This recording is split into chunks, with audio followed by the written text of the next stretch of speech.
जनतेच्या न्याय हक्कासाठी प्रजासत्ताक न्यूज सदैव आपल्यासोबत।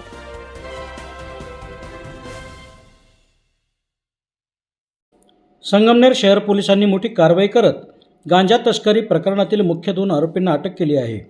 या कारवाईत पोलिसांनी 21 किलो 490 ग्रॅम वजनाचा गांजा आणि स्विफ्ट डिझायर कार अशा एकूण 10,54,700 रुपयांचा मुद्देमाल जप्त केला आहे। या प्रकरणी शहर पोलीस ठाण्यात प्रथमेश उर्फ भैया पोपट राऊत राहणार घुलेवाडी आणि त्याचा साथीदार प्रथमेश सुरेश गोलवड राहणार शिर्डी या दोघांविरुद्ध गुन्हा दाखल करण्यात आला असून त्यांना अटक करण्यात आली आहे। पोलिसांनी मिळालेल्या गुप्त माहितीनुसार सापळा रचून ही कारवाई केली। आरोपींकडून 21 किलो 490 ग्रॅम गांजा जप्त करण्यात आला असून पुढील तपास सुरू आहे। याच्यामध्ये काल आमचे ASDPO सर आहेत सोनवणे सर, त्यांनी जी माहिती आम्हाला दिली होती पूर्ण पोलीस स्टेशनला ही अशाची माहिती आहे। मग ती माहिती खातरजमा करण्यासाठी PSI सावंत आणि DB पथक यांना तात्काळ आम्ही रवाना केलं।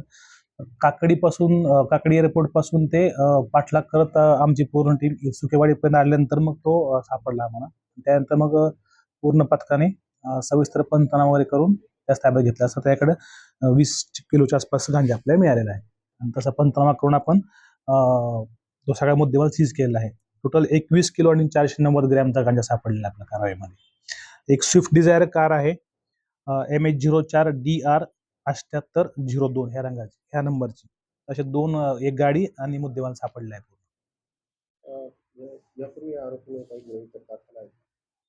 जो प्रथमेश उर्फ भैया पोपट राऊत हा जो आहे तो अँटी नार्कोटिक सेल आहे नाशिकचा, त्यांनी एक केस केली। त्याच्यानंतर आम्ही एक केस केली, म्हणजे 1072/2025 ह्या गुन्ह्यामध्ये देखील तो वॉन्टेड होता। आणि नार्कोटिक्स जी नाशिकच्या सेलनं जी केस केली त्यामध्ये देखील तो वॉन्टेड होता। त्यांचं एक पथक त्याच्यावरती मागावरती होतं आणि आम्ही देखील मागच्या 1.5 महिन्यापासून त्याच्या पाठीमागे होतो। तो आज ASDPO सरांच्या मार्गदर्शनामुळे काल आम्हाला तो मिळालेला आहे।